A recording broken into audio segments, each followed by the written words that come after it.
రైతులు తీవ్రమైన ఆందోళనలో ఉన్నారని, వీరికి మద్దతుగా పోరాటాలు చేస్తామని చెప్పి మా పార్టీ హెచ్చరికలు జారీ చేస్తే అంతవరకు చంద్రబాబు కదల్లా. ఆక్వా రైతులు వచ్చి నన్ను కలిసి వాళ్ళ గోడు వెలుబుచ్చుకుంటే వాళ్ళ తరపున వైఎస్ఆర్సీపీ నిలబడుతుంది అని గట్టిగా భరోసా ఇస్తే అప్పుడు చంద్రబాబు నాయుడు గారిలో కొద్దిగా రియాక్షన్ ఆ ఎల్లో మీడియాలో రాయిస్తారు, 4 రూపాయలు తగ్గించమని సీఎం ఆదేశాలని. ఈయన చెప్పాడో లేడో, ఈయన 4 అని చెప్పినాడో వాళ్ళు 2 కుదిచ్చినారు దాన్ని. అంటే పెంచేదేమో 14-16 రూపాయలు పెంచుతారు, తగ్గించేదేమో ముస్టేసినట్టు 2 రూపాయలు తగ్గిస్తారు. ఈ రాష్ట్రంలో ఆక్వా సాగులో ఉన్న రైతన్నలు పడతా ఉన్న ఇబ్బందులు నిజంగా ఎంత దారుణమైన పరిస్థితులు ఉన్నాయి అనేదానికి చెప్పడానికి ఇది ఉదాహరణ. మామిడి విషయం, మామిడి రైతుల విషయం, గత ఏడాది కూడా ఇదే మాదిరిగానే మామిడి రైతులకు సంబంధించి ధరలు పతనమైతే బంగారుపాలెం మార్కెట్ యార్డుకు నేను పోయినా, రైతులకు సంఘీభావంగా తోడుగా నిలబడేందుకు. గత ఏడాది మామిడి ధర విషయంలో నెలకొన్న సంక్షోభమే మళ్ళీ ఈ సంవత్సరం కూడా సేమ్ థింగ్ మళ్ళీ రిపీట్. మామిడి రైతులు మళ్ళీ అదే సంక్షోభంలో మళ్ళీ పంట అంతా కూడా తెగనమ్ముకున్న పరిస్థితులు, తెగనమ్ముకుంటా ఉన్న పరిస్థితులు. చివరికి కేజీకి 12 రూపాయలు ఇస్తామన్నారు లాస్ట్ ఇయర్.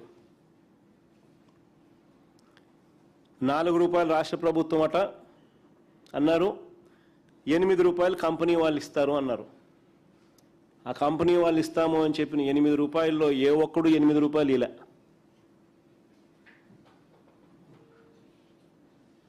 4 రూపాయలు 5 రూపాయలతో వాళ్ళు సరిపెట్టినారు. ఇవాళకి కూడా రైతులకు పూర్తి స్థాయిలో ఆ చెల్లింపులు కూడా ఇంకా చేయలే. అది లాస్ట్ ఇయర్ విషయం. లాస్ట్ ఇయర్ ఈ పరిస్థితి ఉండగానే మళ్ళీ ఈసారి మళ్ళీ 2వ ఏడాది మళ్ళీ సేమ్ పరిస్థితి మన రిపీట్. రైతులు మళ్ళీ రోడ్డు ఎక్కుతా ఉన్నారు.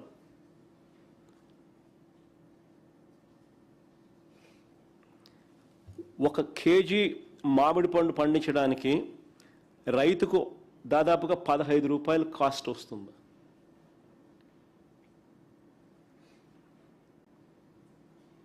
అలాంటిది ఇవాళ 2వ ఏడాదిలో ఇవాళ తోతాపూరి మామిడికాయలు రైతులు అమ్ముకుంటా ఉన్నది 5 రూపాయలు కూడా రావడంలా. వాళ్ళ దగ్గర నుంచి కొనుగోలు చేసి 5 రూపాయలు కూడా కొనుగోలు చేయడంలా.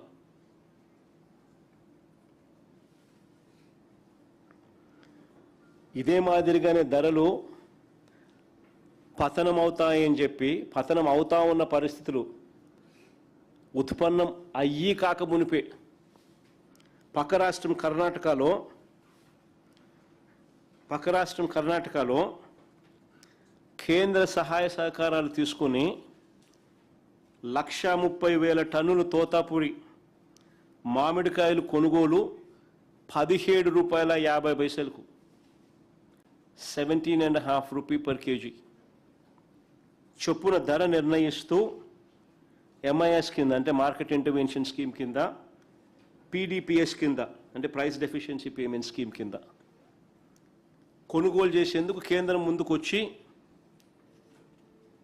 అడుగులు వేసింది.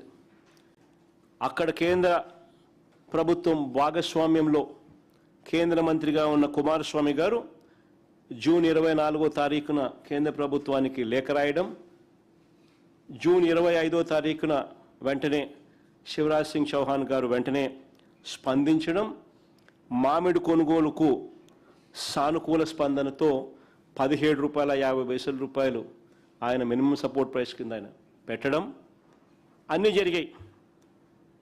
చంద్రబాబు నాయుడు గారేమో అప్పటికి నిద్రలేలా, లాస్ట్ ఇయర్ జరిగింది, ఈ ఇయర్ మళ్ళా జరుగుతూ ఉంది. అయినా చంద్రబాబు నాయుడు గారికి నిద్ర